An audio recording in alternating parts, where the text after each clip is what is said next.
And that has been our effort here. Talk about revitalizing manufacturing, supporting small business, moving forward with education, higher education, research and development to move the ideas economy along.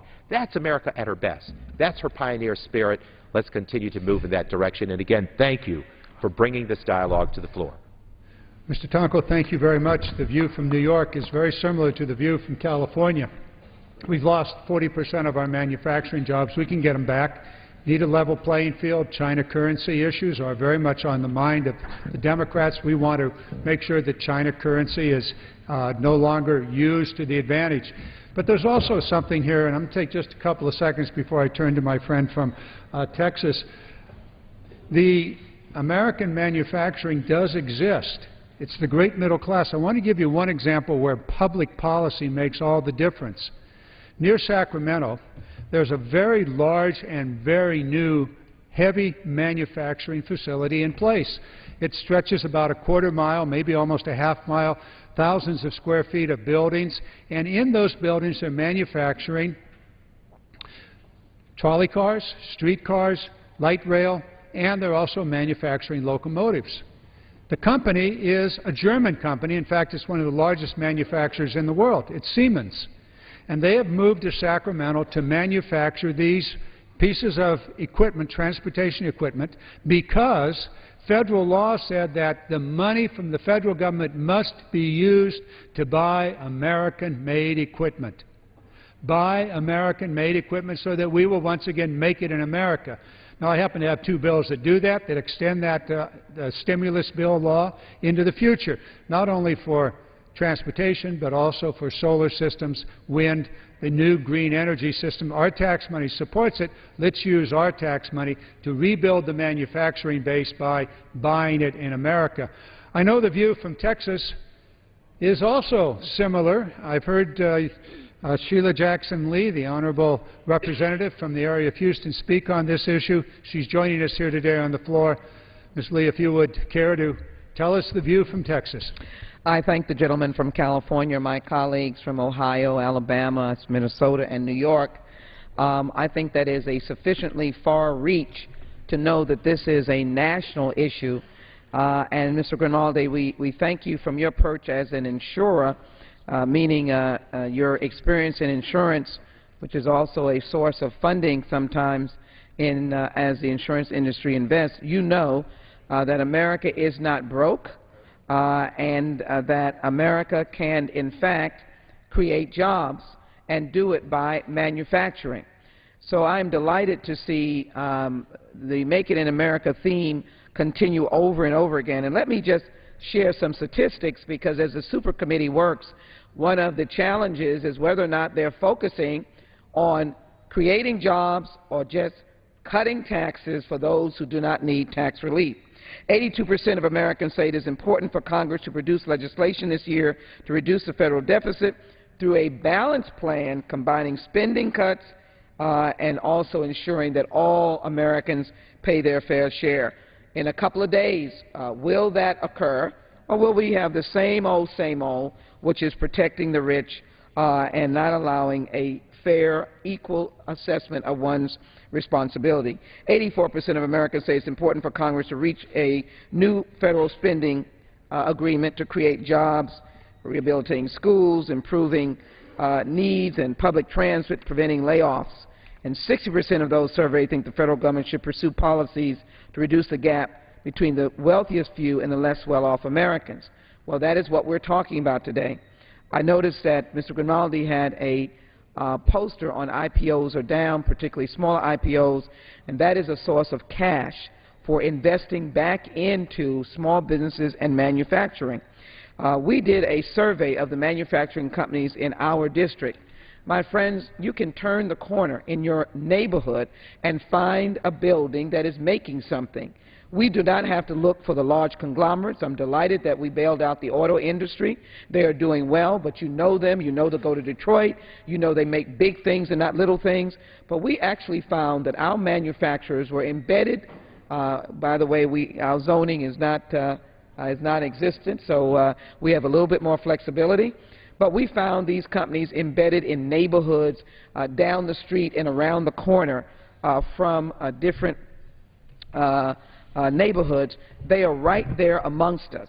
And the question is, are we going to go into the 46th week when our friends on the other side of the aisle do not focus on how to enhance making it in America? What I would suggest is that the payroll tax relief would help, that is in the Pass the Jobs bill, and access to credit, making sure that banks give access to credit so that the startups can have the equal playing field, but also, my friends, these companies want to expand. When I visited small businesses, happen not to be manufacturers, they all said, can we have money to expand, to create new offices, new services in a doctor's office, new ways of exploring resources for a small energy company. So I'm here today to challenge the friends on the other side of the aisle, the Speaker, ready to challenge him to say, you come from Ohio, working family,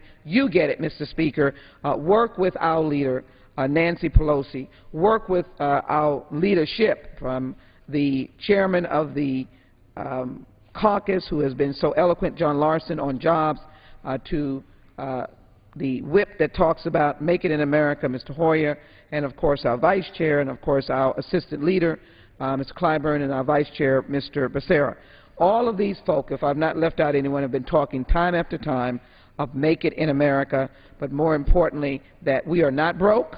If we can insist on letting our small businesses and our manufacturers get a leg up, and we stop giving giveaways to those who are the beneficiaries of the Bush tax cuts and begin some new concepts in funding, I think we can make it. I want to close by simply saying to my friends in the private sector, you complain when we talk about Pass the Jobs bill. I frankly think it's a common sense approach.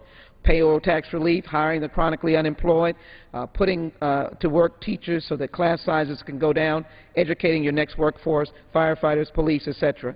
It is well documented that our large companies have a very flush cash flow. It is well documented that our major banks, our multinational banks, are well endowed with resources. My plea is that all of us become patriots, not party belongers, not card-carrying, sign waivers as it relates to what party you're in, and begin to invest in America. Frankly, our President has stabilized the economy. It's not where we want it to be. It's not bleeding. It's not where we want to go, but it's on the surge up. The numbers will show that it can do that. We need the kind of partnership with the private sector that is long overdue, and we need the support by our government of supporting our manufacturing. We can come back. Before you know it, we will be percolating along and being the leader, if you will, of manufacturing, businesses, job creation, investment, as not arrogantly so, but the model for the world on how do you invest in your people. And I'm looking forward to that, starting with supporting a number of initiatives that are already suggested, and certainly some that I'm introducing, but I am just delighted that we have the thinkers that realize that investing in America is not the end, but the beginning of a greater and greater America. And I yield to the gentleman from New York. Thank you, Representative Jackson Lee, and thank you for your outstanding leadership on behalf of the Texas district that you represent, but your outstanding leadership on this floor. And you're so right. Everywhere we turn, you can see job creation and what it means to the local regional economy. I have a touring concept that we do in our district, and we have a roundtable discussion routinely held with the small business community. And it is just profound to go around and see how many people are investing in manufacturing out there, and their product delivery is powerful, and the fact that they're exporting is an encouraging, enthusiastic thought. So it's all about showcasing what can happen, and just think of it on a grander scale when we provide the underpinnings of support, when we invest in that concept of manufacturing and move forward with the incubator networks and all of the activities that nourish the sort of comeback story that is so essential right now. So important. After this economy was brought to its knees by an approach that was hard-hearted to and manufacturing. It ignored what was happening, and the same is true in agriculture, and we'll maybe talk about that in a few moments. You're absolutely right. And just one point about Make It in America and the idea of companies such as Siemens. Our colleague from California indicated that they are in California, rightly so. And we should be very, very strong on making sure that our federal dollars, this is not selfish, we're probably more expansive and liberal than many other countries around the world to ensure that if you're using our federal tax dollars, you build it, make it in America, and you spread it. There's a company called CAF, and I know that they're located in New York. We want them to spread some of that construction and building work down in Houston, Texas, because they're building a light rail with $900 million potentially of federal dollars. So we can do this together, make everybody happy, create jobs, and insist upon putting our families, our young people, and of America first in job creation, build and build up, and making it in America. I thank the gentleman for Absolutely, and I think it's about investing. The key word, investing our way to a stronger tomorrow, investing our way to opportunity, investing our way to prosperity. I see it all the time. The dollars that were invested from state sources, public sources, some federal dollars in the capital region of New York that I represent, leverage tremendous private sector dollars with an investment in the bottom line calculation in nanotechnology, in semiconductor science, in chip manufacturing, and in green-collar workforce development. These dynamics are so powerful that they have lifted that region to the first of all hubs in America for job growth of the green-collar variety, and in the top 5 as a hub for high-tech growth. Yes. So it happens. When you invest, it happens. Now, speaking about sound voices for a resurgence in our private sector job growth and our public sector support networks for those employees, a tremendously dynamic voice from our new freshman class, Representative Terry Sewell from the great state of Alabama. Representative, thank you for joining us this afternoon, and I know that you've been a very powerful voice for job creation, job retention in our economy. Thank you so much. I am indeed delighted to join my colleagues in discussing Making It in America. I think you will all agree that any playbook about job creation must have as its cornerstone the creation of jobs in our small businesses. And so today I rise in support of small businesses and entrepreneurs across the 7th Congressional District of Alabama and indeed this nation. As America recovers from our economic recession, we must continue to make strategic policy decisions that benefit our economy and encourage job creation. Small businesses play a critical role in our economy. They provide jobs, they spur innovation, they indeed strengthen our economy. Small businesses are the backbone of our economy and are responsible for generating half of the nation's gross national product, as well as employing over half of its workforce. In fact, over the past decade and a half, America's small businesses and entrepreneurs have created 65% of all new jobs in this country. That is why I've introduced H.R. 1730, the Small Business Startup Savings Account Act. More entrepreneurs will benefit if they are provided better incentives that will allow them to save and start a new business. On average, an entrepreneur who wants to launch a new business spends, on average, $80,000 in their first year in startup costs. Entrepreneurs often go into debt to start their own businesses. Many even use their savings from their retirement accounts to build the capital they need to run those small businesses. This bill will allow entrepreneurs to save up to $10,000 per year, tax-free, so they can start their own small businesses. Once an individual starts their small businesses, funds from the savings account can be used for their operating expenses. The government can't guarantee a company's success. I think all of us will agree with that. But the government can not knock down barriers that prevent hardworking Americans from starting their own businesses. Innovation is the key to keeping America #1, and small businesses have always been at the forefront of American innovation. We can't expect to start and continue to be competitive in a global economy without making small businesses and the creation of small businesses the centerpiece of our playbook. As we continue to build our economy, we must give entrepreneurs the incentives and the tools they need to prosper right here in America. When American small businesses are given the opportunity to grow and thrive, they help rebuild our country's middle class, and strengthen our economy.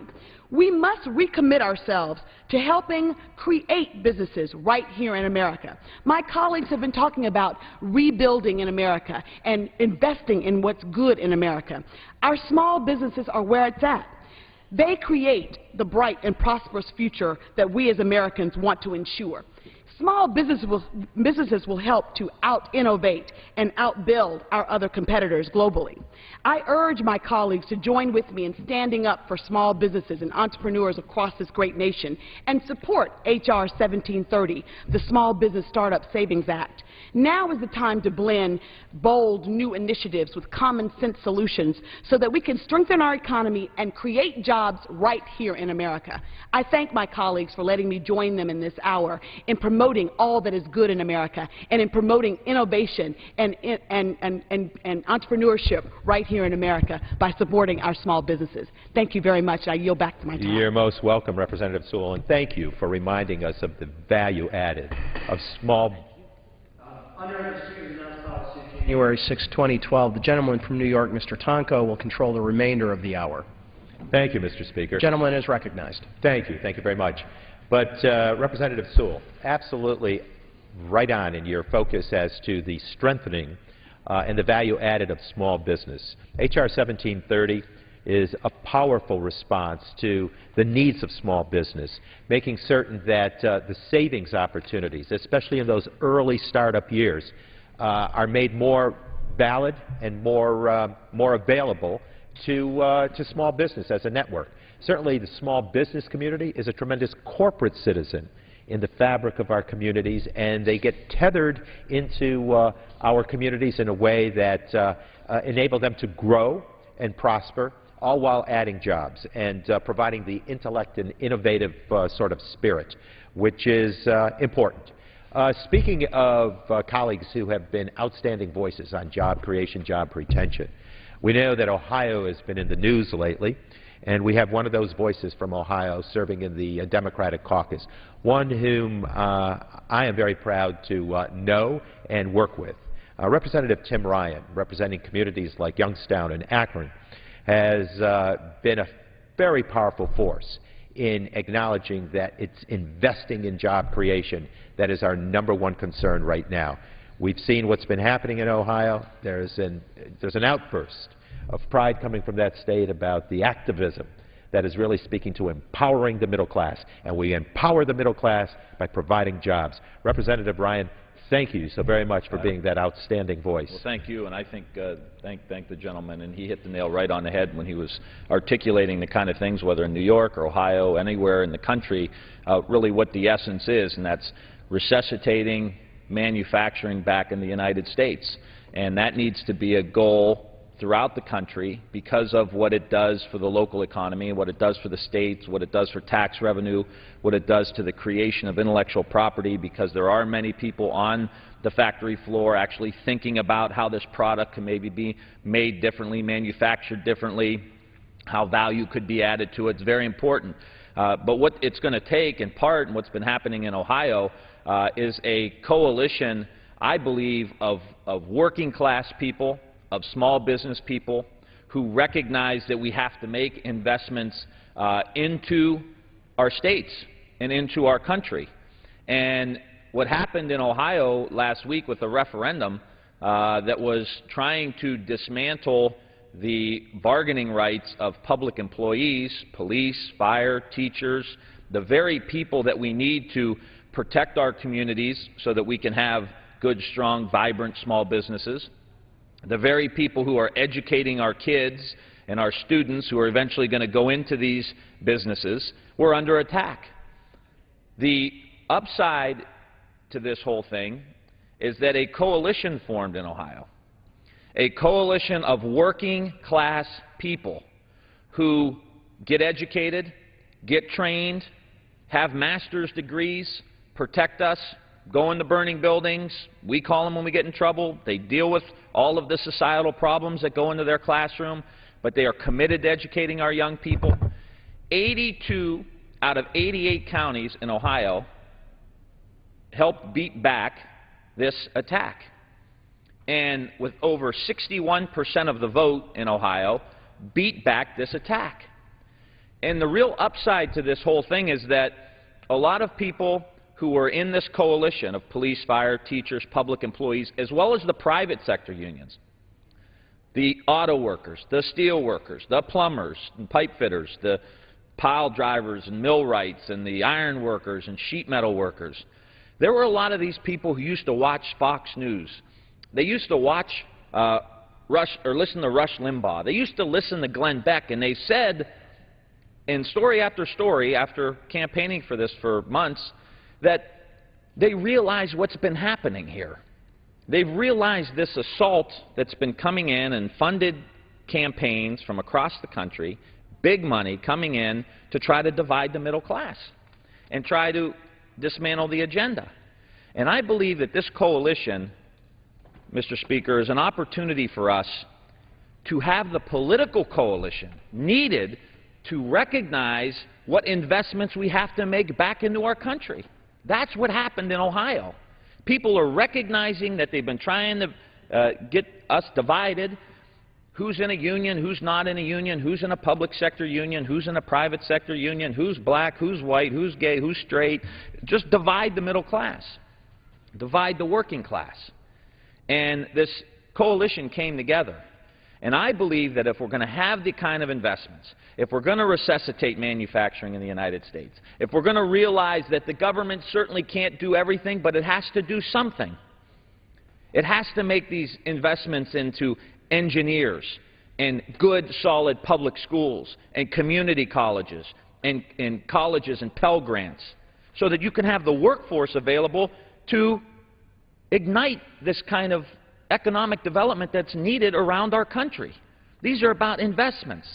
And to have $2 to $3 trillion in transportation and infrastructure investments that need to get made, we now need a political coalition to say, hey, let's make these investments. Akron, Ohio does not have $1 billion to finance their combined sewer problem. So let's put these building trades workers back to work, which is going to generate revenue for the city of Akron and Youngstown and Cleveland and Pittsburgh and all these others, which is going to increase their coffers, that they will have money to spend on police and fire and teachers and investments back into the community. And then partner with the private sector. Ultimately, at the end of the day, the private sector has got to come in and drive this revolution without a doubt. But it is time for us to make the investments necessary that are going to allow the private sector to come in here and make the private investments that will lead to job creation. And so the bills that we have and that we're offering are an alternative vision. I'll tell one quick story. We were having a conversation one day, a member of Congress and I, one from the other party, talking about investments in the semiconductor industry. And they were down here lobbying, the semiconductor industry was down here lobbying on investments that need to be made. And one of our colleagues said, well, that's why we're giving you tax cuts, so that you guys and your business could make these investments. And the 4 or 5 CEOs said, you don't understand. We're talking about billions of dollars that need to get invested in order for the semiconductor industry to go in and partner and use the technology and the research that has been developed. So it's the government's job to plant the garden, to till the soil, the sunlight, the water, to grow the plants, and then let the private sector come in and pick the fruits and the vegetables that they may need. That's what we've always done in this country. Whether it was military research, NASA, NIH, that's what we did. And that's been a recipe for success for us. So I'm excited about what's going on in Ohio because I think we finally have the political coalition that is needed to give politicians and leaders in the state and country the backing that they need to push this kind of agenda. Representative Ryan, what a great coalescing going on in Ohio, and what a statement by the middle class of people of all backgrounds coming together, speaking with one voice based on a common thread of jobs, the dignity of work. Powerful statement, and we should all be motivated and inspired by that outcome. You talked about government's role to plant the garden. Let me just talk about another sector just to associate with that element of agriculture just for a bit here this afternoon. Why such a struggle on this House floor to get the dollars for farmers who were impacted by natural disaster? I saw record flooding in my district. We have wonderfully productive soils in the upstate reaches of New York State. You would think that it wasn't part of some industrial sector, that there wasn't an ag sector in our economy. All they were asking for was to have debris removal dollars, to have farmland restoration, cropland restoration dollars, at a time when we were impacted by the ravages of Hurricane Irene and Tropical Storm Lee. Was that too much to ask? Well, I'm happy to see that the push here in this House, coming from those of us who have visited those districts and really pushed the agenda, are able to account for $338.6 million being added so that we can take programs like the Emergency Conservation Program, the Emergency Water Protection Program, and allow for restoration of farmland, debris removal, and all the activities that will drive productivity back to the farm. All they were asking for was a chance to recover from the forces of Mother Nature.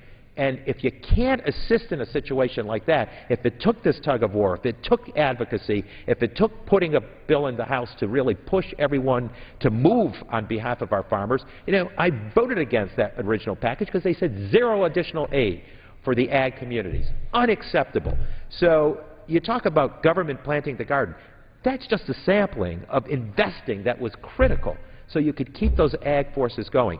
Those ag-related jobs, absolutely critical not only to our economic recovery, but to the nutritional impact that it bears for all of America's families. Well, I think if the gentleman will yield, I think there's really something to this idea that there's a lot of things that happen that support our economy that we take for granted, that we don't see all the time. Right. And I think what you're talking about with farmers, you know, food just arrives at the grocery store. You know, a lot of us don't pay enough attention to all the intricacies that go into that getting there. Same with the police, same with the fire, same with the teachers. Take it for granted that this is always going to be there. But these people who are the sanitation workers in your city or town are essential to the functioning of our commerce. Absolutely. And so we got to pay attention to this stuff and reinvest back into it. And it took putting the floodlights onto a situation where in the middle of tragedy, we're looking to change the rules. We're looking for offsets in order to provide assistance to our nation's farmers. Impacted farms underwater, valuable farmland being eroded away.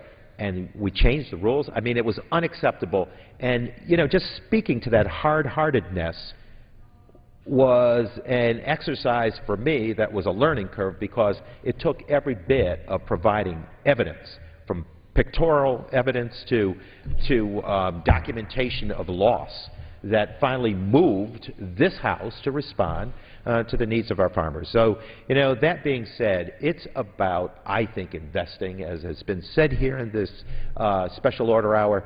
It's about investing and believing in America. The middle class needs that empowerment. They deserve and require it. Think of it. None of the strata can survive without a powerful middle class.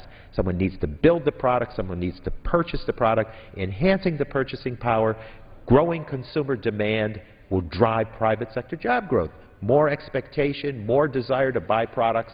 You put more people on. You develop product line. It works. It's a simplistic thing to follow. It's a pattern that's sensible. And so what we want to do is make certain that we empower that middle class. You know, we've seen a lot of outbursts about the social and economic injustice out there. And it's about providing a reasonable approach so that our middle class can be vibrant again. Right. And I think it's what people were stating a week ago at the polls. They were saying, we're listening to the Democrats' message, we're embracing it, and we're shifting our loyalties, or we're now choosing to side with those who are talking about a wise approach, investing in job creation, which equals deficit reduction. Right. Basic, simple, sound. And I don't think anybody's of the illusion that somehow a coalition like this is going to agree on every issue. But what happened in Ohio was that there was a prioritization of what really matters, of what are the fundamental issues that it means to be an American, and what's the recipe that America always had that led to our success. It wasn't an accident, you know, that we jumped the Soviet Union in the race to space. It was a concerted effort on behalf of the government, private industry, and the people in the country. And we had this recipe that was investments in infrastructure and research and education and making sure we had good regulations in the financial industry. And we were the world power for a long, long time. And we still are. But we've seen the decrease in wages or stagnant wages for 30 years. And attacking the workers now to say, as they were in Ohio, that it's your fault. You're making too much. There was a great placard at one of the rallies. The guy said, I make $30,000 a year, I have a master's degree, and I'm the problem. You know, so this is the kind of coalition I think that we need. And I think it gets to, hopefully, a new alternative vision for the country and for our government, which to me is, it's not about government being too big or too small. It's about the government working. And if the people, the working class people, see that the government is working, that it is regulating its markets, making wise investments, recognizing the value of education and the investments we need to make, then they're going to vote in who's ever doing that. But this shrink it and drown it in the bathtub and don't make the kind of investments that we made for so many different years is not a recipe for success. It's a recipe for disaster. Right. And I think the people feel at risk when they believe that those who have this highest concentration of wealth have just so much influence on the outcome in Washington that it's unacceptable. And they now know who's paid the price. You know, the middle class, when given opportunity, remains silent, or at least mildly content. When you take that away, and you then involve this unjust outcome to impact them, then they get angry. Sure. And so the outburst here is, we need the investing. We want our children to have the opportunity to reach for that American dream. It has always been the passion that drives this country. And when you talked about the race in the global race on space during the JFK years, President Kennedy acknowledged up front, we're going to do this not because it's easy, but because it's hard. People know that these are tough decisions, but they also want to hear the commitment. They want to hear conviction. Are we going to support, are we going to be the underpinnings of human infrastructure, the development of a workforce, training, retraining, education, higher education, incentives that provide for research so you can be a land of discovery, a land of creating product line, of traveling into new spheres of influence that can just express the magnanimous quality of America and all she offers. When you suffocate those areas of potential, you're denying the middle class its chance at the American dream. And that's what this is about. People see undue influence coming from a very few and denying the vast majority their chance at the American dream. And that's what this nation has always been about. It's been there as an ideal. It's been a beacon of hope. It's seen as a garden of opportunity. And we need to move that culture forward in a way that is driven by sound programs, sound projects, sound policy. Right. It's about the programs, projects, and policy. And a respect for the workers who are ultimately going to elevate this. I mean, we see that within manufacturing, how the ideas and the intellectual property that come from the factory floor are driven by those workers who are sitting there every day thinking about how this can be done better. We have so much potential within the workforce that is undeveloped, untapped, and not utilized properly that could lift us up and help us create this whole new economy that is going to get created somewhere by somebody somehow, and it might as well be us. And if we make the proper investments, we have the talent and the creativity in the country to make it happen. But I think it gets back to having a general respect for the workers. We had firefighters that I met make 30 runs in one day on a rig, 30, and get paid $40-some thousand a year. And the runs aren't like me and you running over here to vote. They're runs in the burning buildings and in the dangerous situation. With a lot of situation. weight on your back. With a lot, yeah, carrying oxygen tanks and everything else.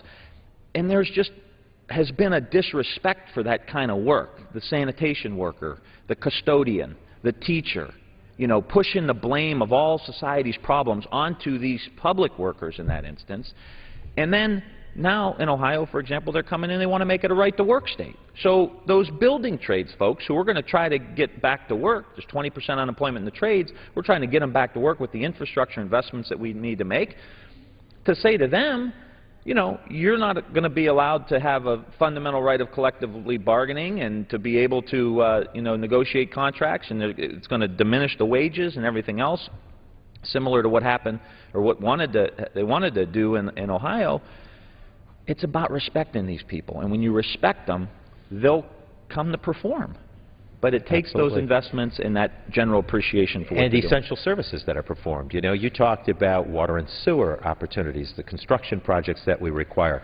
It's about human infrastructure, capital infrastructure, physical infrastructure. If we feed that with soundness of investment, not just spending and throwing money at something, but with an accountable plan, one with a vision, one with goals, one that embraces a soundness of future, we are ahead of the race.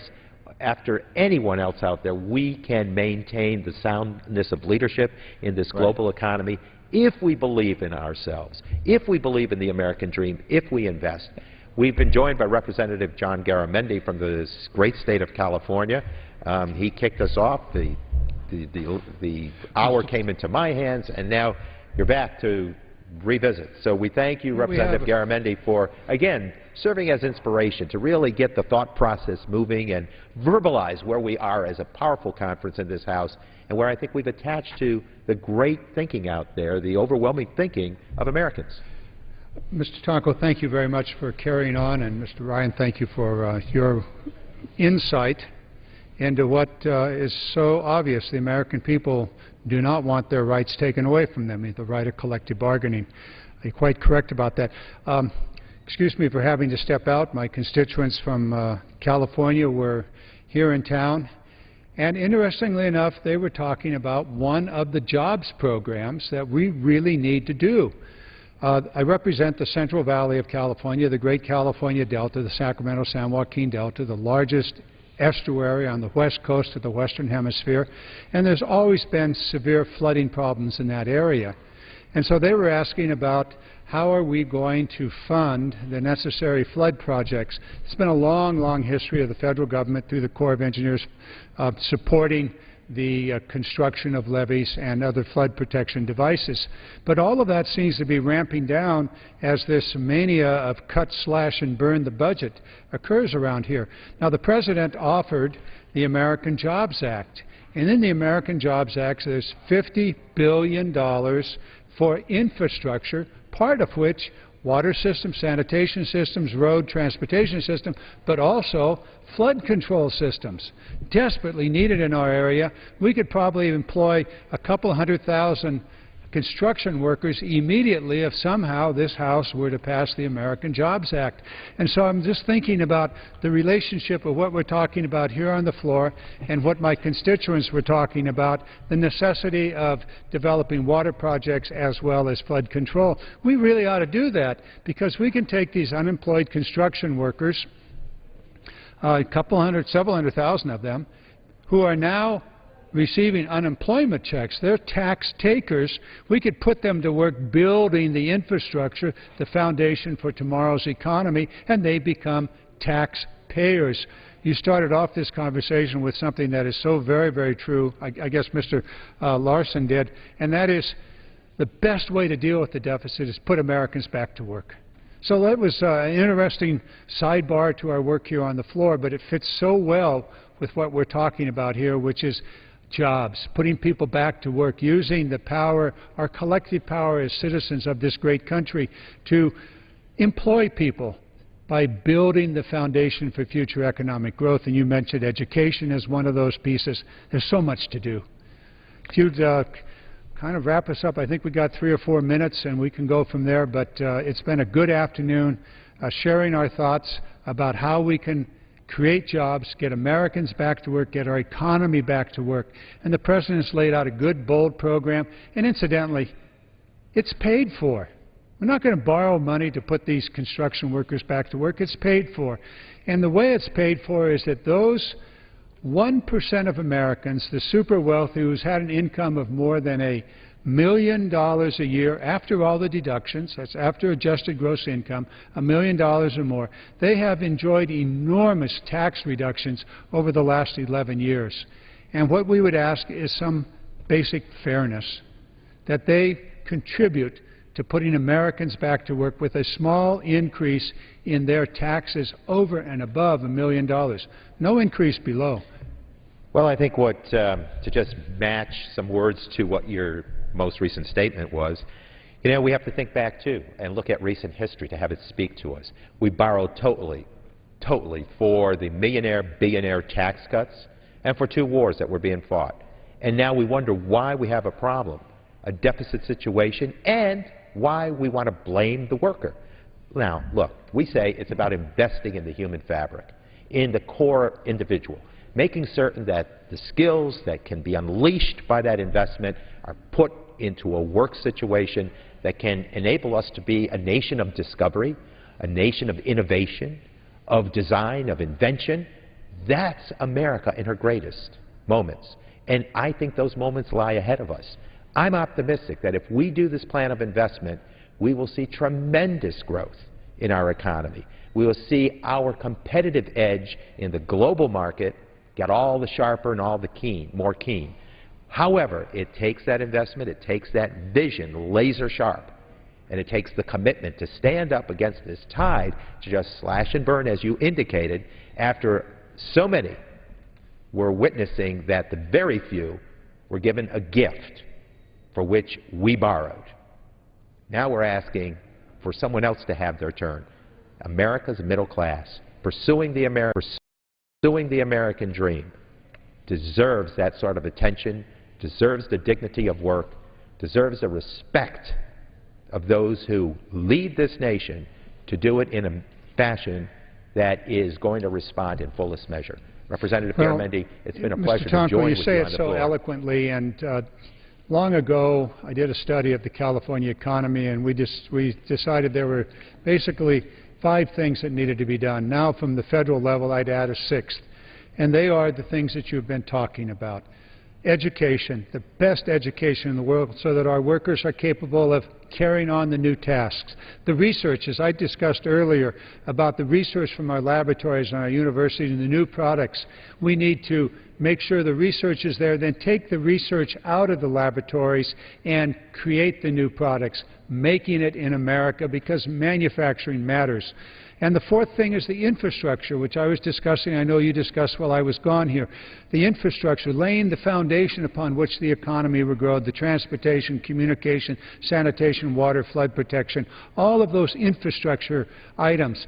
And then we need to always think in this context about our nation's security and use our money wisely to provide the kind of defense and security that we need. And that's also an energy issue, which we didn't bring up today, but we will the next time we talk. And finally, the 6th thing is one that I think is so very, very important, and that is the willingness to change. That what we did yesterday will probably not work today or tomorrow, so we must always be willing to change, not be stuck back in the 1790s, but rather dealing with the reality of the world in which we live today and to change our systems and be willing to adopt and change. Well, it's been a special order hour that I've enjoyed. Thank you very much, Representative Garamendi. And I thank you, and Mr. Speaker, we yield back our time. The gentleman yields back. Under the Speaker's announced policy of January 5, 2011, the gentlewoman from Ohio, Mrs. Schmidt, is recognized for 60 minutes as a designee of the Majority Leader. Thank you, Mr. Speaker. Today, I really want to talk about something I think is very critical for this nation, and it's about how we get our spending in order. I came from local government before I got here, and then state government before I got here. Actually, I came from a household where I ran the checking account for my husband and myself and our family. And in all cases, I balanced things. You know, when I made out my bills once a month, I did what this lady's doing right here. I balanced the checkbook first to see how much money I had in the account, so I knew how much I was spending, and more importantly, whether I was overspending so that next month I could ratchet back on the spending to balance things out. When I was a township trustee, the same thing. We looked at our revenue sheets and our income sheets every single meeting, twice a month, and balanced things out. In Ohio, like 49 states, we have to balance our state budget, in our case, every 2 years. So you can imagine the surprise I had when I got to Congress and I realized we don't balance our budget at the federal level. We don't balance our checkbook. And I was amazed why we don't do this. And maybe that's the reason why we continue to have bloated spending that is weighing down not just the future that lays before us, but our children's future and their children's future. You know, Ronald Reagan in 1982 said regarding a balanced budget that only a constitutional amendment will do the job. He said, "We've tried the carrot and it failed. With the stick of a balanced budget amendment, we can stop government squandering, overtaxing ways, and save our economy." Man, that was 29 years ago. I got to repeat that because that's kind of like where we are today. Only a constitutional amendment will do the job. We've tried the carrot and it failed. And we tried the stick of a balanced budget. With the stick of a balanced budget amendment, we can stop government squandering, overtaxing ways, and save our economy. Ronald Reagan was right. In fact, in 1995, under a legislature that was in the House controlled by the Republicans under Newt Gingrich, they tried to pass a balanced budget amendment, lost it by 1 vote. And I believe tomorrow, under the leadership of John Boehner, or the next day, sometime this week, we're going to try the same thing again. And I just think it's imperative that we don't lose that vote. The American people, I believe, are on the side of myself and my female colleagues that are going to join me here this afternoon. Because the American people get the fact that we are not balancing the checkbook, and when we don't balance the checkbook, we don't know what we're spending. If we don't know what we're spending, we don't know how to correct our past mistakes and plan appropriately for the future. And so, in the last election in 2010, when a lot of seats were changed in this very room, I believe it was a mandate by the citizens of our great nation that said, enough is enough, stop the spending, and stop it now. The United States is staring down the barrel of a $15 trillion accumulation of debt. $3.7 trillion of new debt in just 2 years is more than a figure. My colleagues, it is a wake-up call. When President Obama took office, he said he would correct the problem. And in 2009, he put out an $821 billion stimulus program to stimulate the economy. Of course, it cost us over $1 trillion with interest because, you see, we didn't balance the checkbook, so we really didn't know what that was going to cost. And guess what? It didn't stimulate the economy. It didn't resolve unemployment. For the last 33 months, it's been over 8%. In fact, 31 to 33 months, it's been at 9% or higher. In October of this year, 14 million workers were unemployed, with an additional 8.9 million working part-time because they couldn't find full-time work. There were 2.5 million workers who were available for work but had to stop actively searching because of poor economic conditions. All told, over 16% of the United States workforce is now unemployed or underemployed. And I truly believe it's because we can't get our fiscal house in order right here on Capitol Hill. And I believe the linchpin in all that is a balanced budget amendment.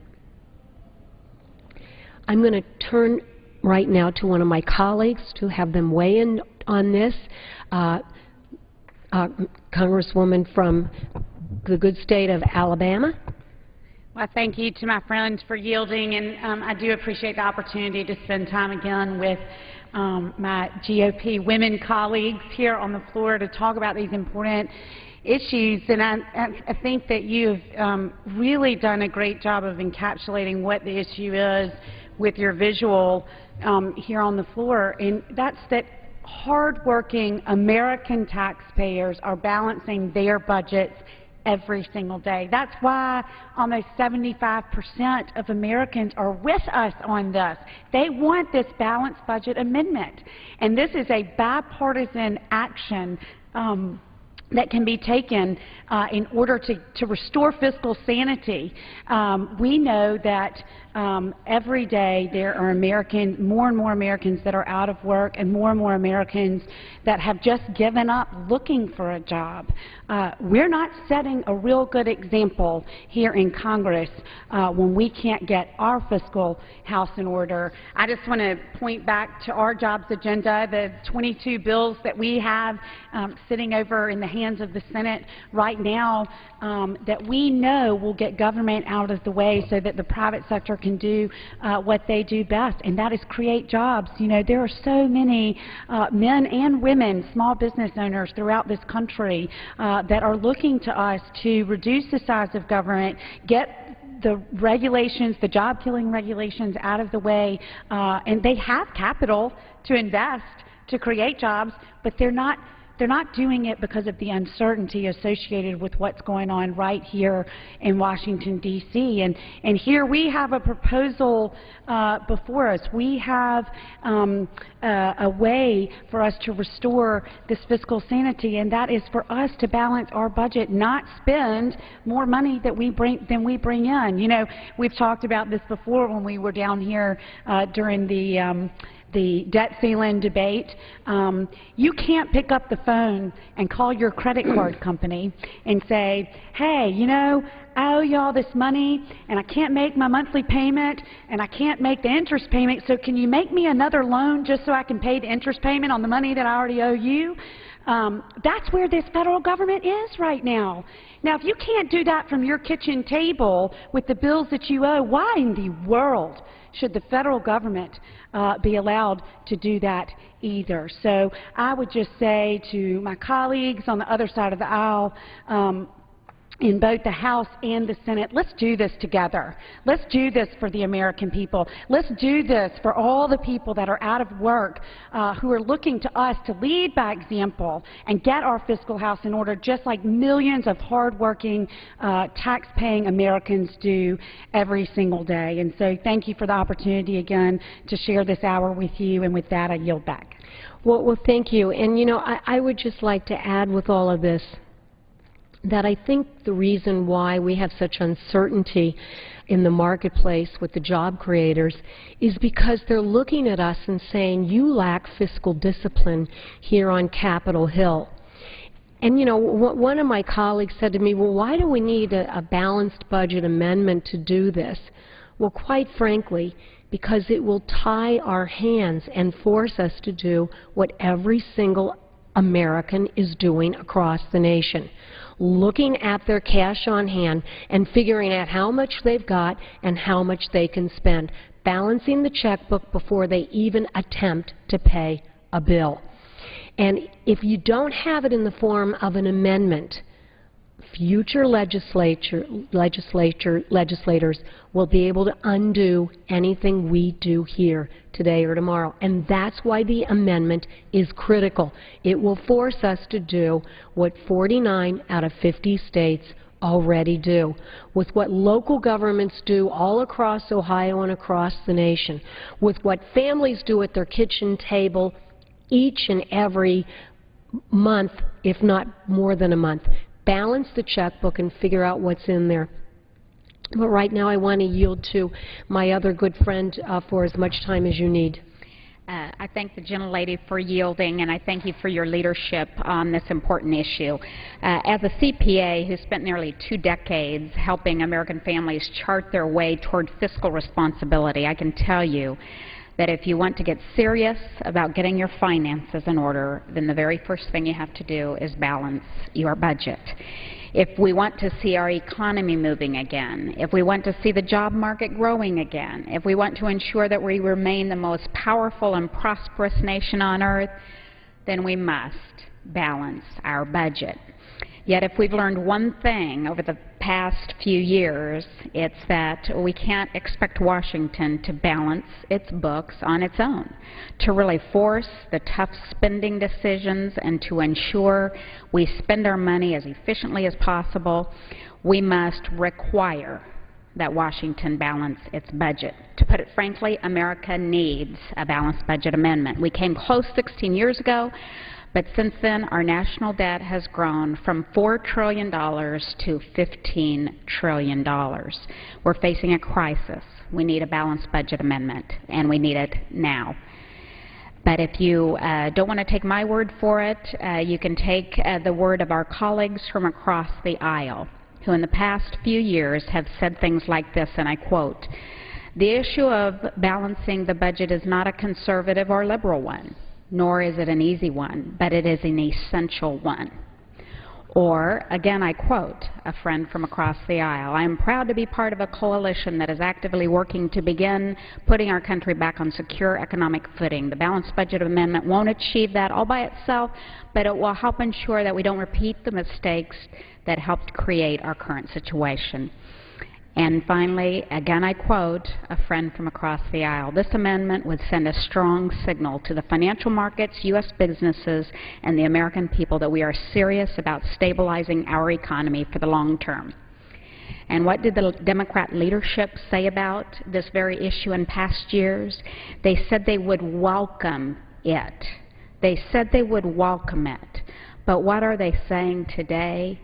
No, they're whipping against it. It is time for our friends across the aisle to put our children before their politics, stop fighting this landmark achievement out of sheer partisan spite, and do the right things. We all need to support this measure, not because it's easy, but we need to show the courage because this is what matters. Let's come together, take a stand for fiscal responsibility, show our kids and grandkids that we cherish their future, and pass the balanced budget amendment. I yield back. Thank you. And I couldn't agree with you more. You know, the passage of a balanced budget amendment will legally prevent us from spending more than we take in. It is the only method guaranteed to control our spending. By controlling our spending, we will lower the deficit, which will lower interest rates, which will contribute to greater economic growth. The passage of a balanced budget amendment will provide job creators with a better understanding of the economic environment in which they can expect to do business. That's called certainty, thereby encouraging investment and expansion.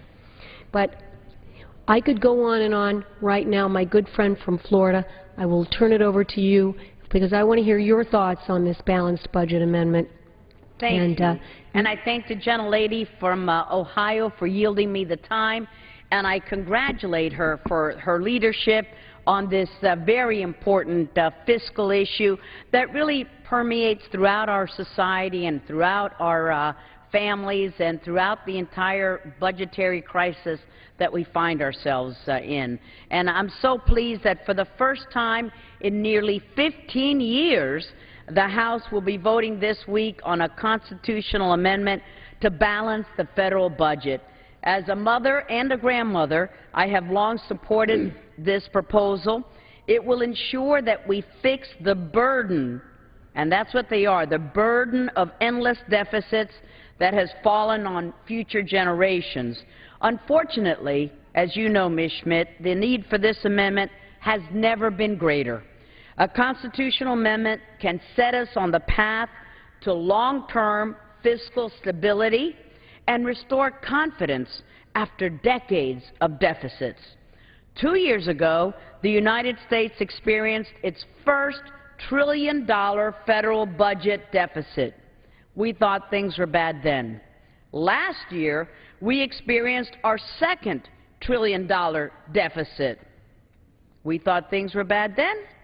This year, our annual deficit has reached over $1.3 trillion, the third trillion-dollar-plus deficit in our nation's history.